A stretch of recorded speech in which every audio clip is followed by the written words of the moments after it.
मेरे प्यारे बच्चों, दुनिया में दो तरीके के लोग होते हैं, एक कामयाब और एक जो कामयाबी के प्रयास में है।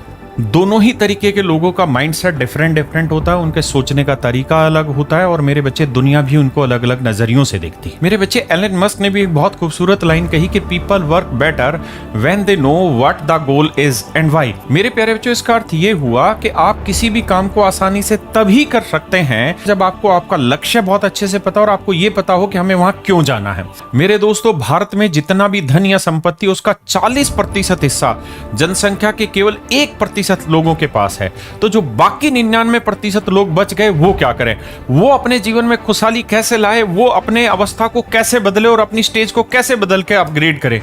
तो मेरे प्यारे बच्चों, 99% जनसंख्या के सामने एक ही सवाल खड़ा होता है कि हम इस चीज को कैसे बदलें, और अधिकतर लोगों के पास एक ही जवाब होता है, नौकरी कर कर। मेरे बच्चे, नौकरियां दो तरीके की होती है, एक प्राइवेट जॉब, एक सरकारी नौकरी। मेरे प्यारे बच्चों, भारत में विदेशी कल्चर नहीं है जहां प्राइवेट नौकरियों की इतनी अच्छी अवस्था हो। अगर मैं बात करूं भारत में, तो लगभग 53% नौकरियां प्राइवेट ऐसी हैं जिनमें लोगों की जो औसतन तनख्वाह है वो 14,000 से 20,000 के बीच में है।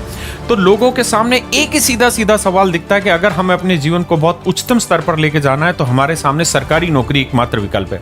क्योंकि सबको पता है कि आज के समय में कोई भी सरकारी नौकरी की जो एवरेज सैलरी है वो, मेरे प्यारे बच्चों, अमूमन 60,000 रुपए एवरेज सैलरी है। मेरे बच्चे, पूरे भारत में 60 करोड़ लोग, 600 मिलियन लोग आज के समय में भारत में ऐसे हैं जो युवा है, इसलिए भारत को कंट्री ऑफ यूथ कहा जाता है।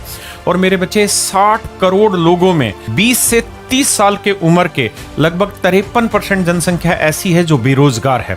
तो मेरे प्यारे बच्चों, इस 20 से 30 साल वाली जनसंख्या से आज मैं बात करने जा रहा हूं कि अगर आपका उद्देश्य सरकारी नौकरी पाने का है तो एक बार सरकारी नौकरियों की भी अवस्थाओं को ध्यान से जान लीजिए। मेरे प्यारे बच्चों, मैं सरकारी नौकरियों में भी बात करूं तो सबसे पहले बात करूंगा केंद्र सरकार की।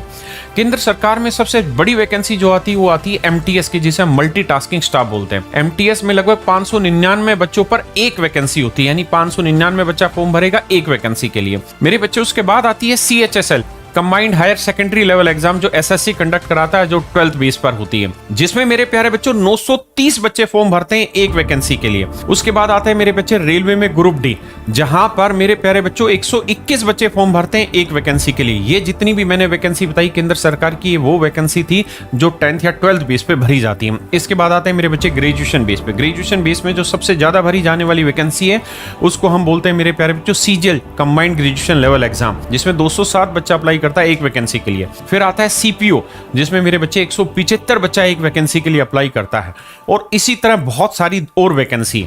हमें यह बात समझना होगा कि सरकारी नौकरी इतनी आसान नहीं है कि सभी बच्चे को मिल पाए। मेरे प्यारे बच्चों, अब तो स्थिति ऐसी बनती दिखाई दे रही है जहां ग्रेजुएशन के सारे बच्चे 10th क्लास वाली वैकेंसियों में भी शामिल होते हैं। और अगर सच मायने में बात करूं तो एमटीएस में जो सिलेक्शन लेने वाले बच्चे हैं उसमें 98% बच्चे ऐसे हैं जो ग्रेजुएट हैं। तो मेरे प्यारे बच्चों, सोचिए, जो बच्चे 10th या 12th पास हैं उनके लिए तो उस वैकेंसी में कोई जगह ही नहीं बची, क्योंकि ग्रेजुएशन वाले बच्चे बहुत दिनों से तैयारी कर रहे होते हैं। वो अपनी ग्रेजुएशन की पोस्ट की तो तैयारी कर ही रहे हैं, साथ के साथ वो एमटीएस जैसा एग्जाम पे भी अप्लाई करते हैं। तो मेरे प्यारे बच्चों, इस डाटा को देखकर आपको एक बात तो समझ में आ गई होगी, जो बच्चे एमटीएस या सीएचएसएल की तैयारी कर रहे हैं वो इस बात को ध्यान रखें कि आपका कॉम्पिटिशन 10th या 12th वालों से नहीं है, बल्कि आपका कंपटीशन ग्रेजुएशन क्वालिफिकेशन वाले बच्चों से है।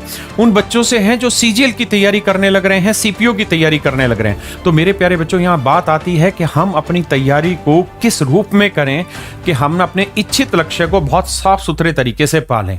तो मेरे प्यारे बच्चों, यहाँ मैं आपको दो बात कहना चाहूंगा। पहली बात तो ये कि अच्छी नौकरी अच्छा प्रयास मांगती है। दूसरा ये कि मेरे बच्चे, जैसे जैसे स्तर बढ़ता चला जाएगा कंपटीशन टफ होता चला जाएगा। लेकिन मेरे बच्चे, अगर मैं आपसे बात करूं तो सिलेक्शन आपका जरूर होगा, लेकिन उसके लिए जरूरी है कि आपकी रणनीति साफ सुथरी हो। मेरे बच्चे, भटकाव कम से कम हो। अगर मैं भारत में बात करूं, भारत के यूथ की, तो इस समय भारत देश में लगभग 46 करोड़ 20 लाख यूजर ऐसे हैं जो यूट्यूब यूज करते हैं, और इनमें से 65% लोग ऐसे हैं जो 30 साल से कम उम्र के हैं। मेरे प्यारे बच्चों, अगर मैं इंस्टाग्राम की बात करूं तो इंस्टाग्राम पर 516.92 मिलियन यूजर हैं जो अधिकतर यूथ है।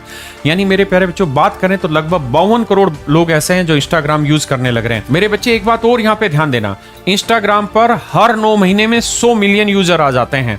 तो आप समझ सकते हैं कि डिस्ट्रैक्शन कितने भयंकर लेवल पर हो रहा है। और मेरे बच्चे, मैं आपको यहाँ एक बात स्पष्ट रूप से कहना चाह रहा हूं कि हम डिजिटल इंडिया नहीं है, हम सच मायने में डिजिटल यूजर हैं। हम पूरे विदेशों से जितनी भी डिजिटल टेक्नोलॉजी उसको यूज करने लग रहे हैं और भारत में इस डिजिटल क्रांति का बहुत बड़ा दुष्प्रभाव आ रहा है, क्योंकि आज के समय में सारा युवा, मैं ये बात गलत नहीं कह रहा हूं, लेकिन अधिकतर युवा जो है अपने जीवन को बर्बाद करने लग रहा है सोशल मीडिया के थ्रू। मेरे प्यारे बच्चों, जो आप यूथ जो सरकारी नौकरी की तैयारी कर रहे हैं, सच बात तो यह है कि आपके कंट्रोल में अब ये है ही नहीं कि आप सोशल मीडिया से दूर रह पाएं। ये इतना अंदर तक आपके घुस चुका है कि आप चाहकर भी सोशल मीडिया से दूरी नहीं बना सकते हैं। अगर आप 10 दिन दूरी बना भी लेंगे तो 11वें दिन अपने आप दोबारा से आप सोशल मीडिया पर आ जाएंगे। मेरे प्यारे बच्चों, मैं आपको एक छोटे से एग्जांपल से इस बात को समझाता हूँ। मान लीजिए अगर आप सामान्यतः बीमार होते हैं तो आपके पास 2 विकल्प हैं। एक, कि आप इंग्लिश या एलोपैथी डॉक्टर के पास जाएं। दूसरा, आप आयुर्वेदिक डॉक्टर के पास जाएं, वहाँ व्यायाम करें, योग करें और आयुर्वेदिक दवाई लें। मेरे बच्चों, 99% लोग जाएंगे इंग्लिश डॉक्टर के पास और 1% आदमी जाता है आयुर्वेदिक डॉक्टर के पास, वो भी बहुत मुश्किल से। क्योंकि मेरे बच्चे, आयुर्वेदिक डॉक्टर के पास जो लोग कम जाते हैं उसका सबसे बड़ा कारण है क्या, कि आयुर्वेद का इलाज जो है वो लंबा चलता है, कंसिस्टेंट रहता है। आपको रोज काम करना पड़ेगा, रोज व्यायाम करना पड़ेगा, योग करना पड़ेगा। बोरिंग रहता है मेरे बच्चे, लेकिन अच्छी बात जानते हैं क्या, सस्ता होता है। और उससे भी अच्छी बात कि अगर आपने इसे एक बार जीवन में अपना लिया तो मेरे बच्चे कुछ ही समय में आप देखेंगे कि आपकी बीमारी जड़ से खत्म हो गई, बल्कि आपका आने वाला जो जीवन है वो हमेशा निरोगी काया रहेगा। लेकिन मेरे प्यारे बच्चों, 99% लोग चुनते हैं एक ही चीज को, कौन सा, इंग्लिश डॉक्टर को। क्यों? देखिए, वो महंगा है, उसके बावजूद भी उसे चुनते हैं। क्यों? क्योंकि सभी को तुरंत इलाज चाहिए, तुरंत आराम चाहिए। और ये भी गारंटी है मेरे बच्चे कि जिन इंग्लिश दवाइयों से आपको ठीक किया जाता है वो आपको 100% आपकी बॉडी में साइड इफेक्ट करते हैं। क्यों? क्योंकि मेरे बच्चे, जो इंग्लिश दवाइयां होती हैं उनके साइड इफेक्ट होते हैं और एक बीमारी ठीक करेगी तो दूसरी बीमारी आपके शरीर में पैदा कर देगी। लेकिन फिर भी पूरी जनता उन्हीं के पास जाती है। मेरे प्यारे बच्चों, ऐसे ही सफलता सरकारी नौकरी में पानी है तो इसके 2 तरीके हैं। एक, आप इंग्लिश डॉक्टर के पास चले जाएं और एक, आप देसी डॉक्टर के पास चले जाएं, आयुर्वेदिक डॉक्टर के पास। इंग्लिश डॉक्टर आप समझ ही रहे होंगे, इस समय भारत में जहाँ पेपर लीक हो रहे हैं, बड़े बड़े ग्रुप ये काम करने लग रहे हैं, वो इंग्लिश डॉक्टर हैं।